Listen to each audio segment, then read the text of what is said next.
Okay, I'm going to preface this by saying this is for educational purposes. This is a teaching encyclopedia from 1927. Hold on, I'll show you. It's the teaching encyclopedias from Chicago, 1927. I'm in volume 4. So all I'm doing is reading. Jews, Israelites or Hebrews, a Semitic people related to the Chaldeans. I'm probably saying it wrong. Again, I don't give a shit if I'm saying a word wrong. You can go complain to somebody else. And the Arabians. Tradition derives their descent from Abraham and the patriarchs. The story of Abraham, of Isaac, of Jacob, of the 12 sons of Israel is familiar to the reader of the Old Testament. There were 12 tribes, one of each son, according to the biblical account of the pastoral people. During a season of famine, they sojourned in Egypt, where they were enslaved and forced to work at grievous tasks, making bricks without straw. They were rescued and brought forth by Moses, their great leader. They were led by a cloud. They crossed an army of the Red Sea, dry shod, and wandered for 40 years in the wilderness. At Sinai, they received the 10 Commandments written on 2 tables of stone. Finally, they reached Palestine, the promised land, flowing with milk and honey. They disposed, I know I'm not saying it wrong. We'll put up a definition. In part, the original inhabitants and settled down. Yes, that means exactly what you think it did. They deprived them of everything they needed and pushed them to the side, raising the olive and rearing cattle and sheep. The Jews lived for a time under a form of church government, Aaron being their first high priest. Eli, Samuel, and Elijah were judges. Then came a monarchy. Saul, David, and Solomon were the most noted kings. Jerusalem was taken from the Jebusites and converted, from a small fortress into a walled city. The Ark of the Covenant, the sacred symbol of their religion, was placed at rest in the temple built by Solomon, the first son of David. The Hebrews got on well with their seacoast neighbors, the Phoenicians, but their country lay in a great highway between Egypt and Babylon. It was impossible to avoid entanglement in the wars between these nations. The kingdom of Solomon was divided into 2 rival peoples, the 10 tribes of Israel and the kingdom of Judah. Both were carried away into captivity. The 10 tribes of Nineveh, Judah, and Benjamin to Babylon. The former have never been heard of since. Judah, whence the new Jews, was permitted with Benjamin to return to Jerusalem and rebuild the ancient city. The birth, life, and suffering of Christ belong to the latter part of this period. In 70 AD, Jerusalem was taken by storm by the Romans and reduced to ruins. Its very name was changed. The Jews were forbidden to set foot on the site of their ancient city and were commanded to disperse. Since that time, the Jews as a nation have had no history. They have followed the advances of trade into all parts of the earth. The American Israelite gives 15 to 430,000 as a total number of Jews, allocated in part as follows.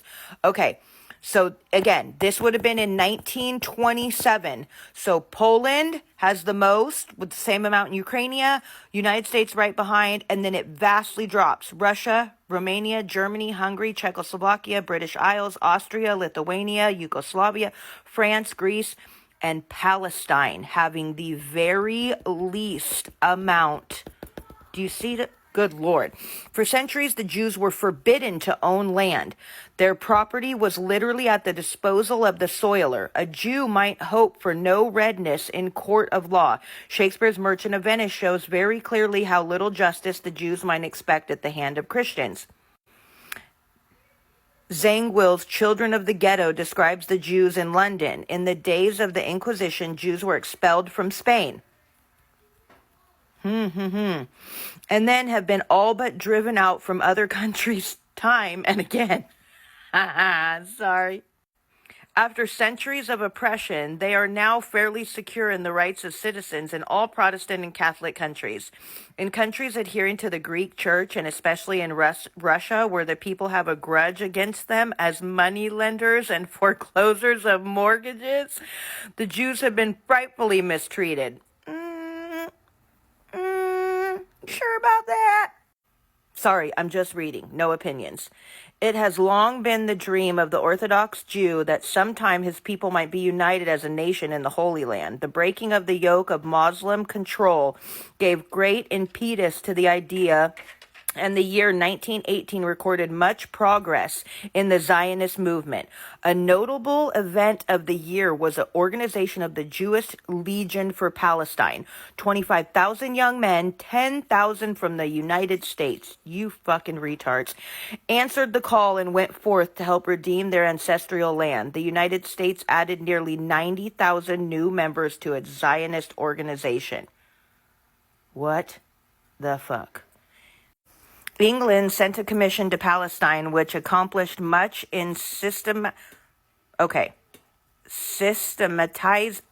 I'm not even going to try because whatever. The educational, industrial, and cultural life of that country, and notwithstanding the miserable poverty of the Russian and Polish Jews, they raised enormous sums to aid in the work.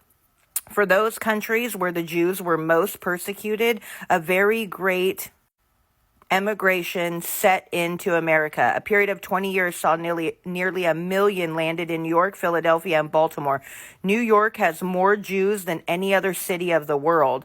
In this country, they are tailors, peddlers, merchants, manufacturers, physicians, teachers, money changers, bankers, and traveling salesmen.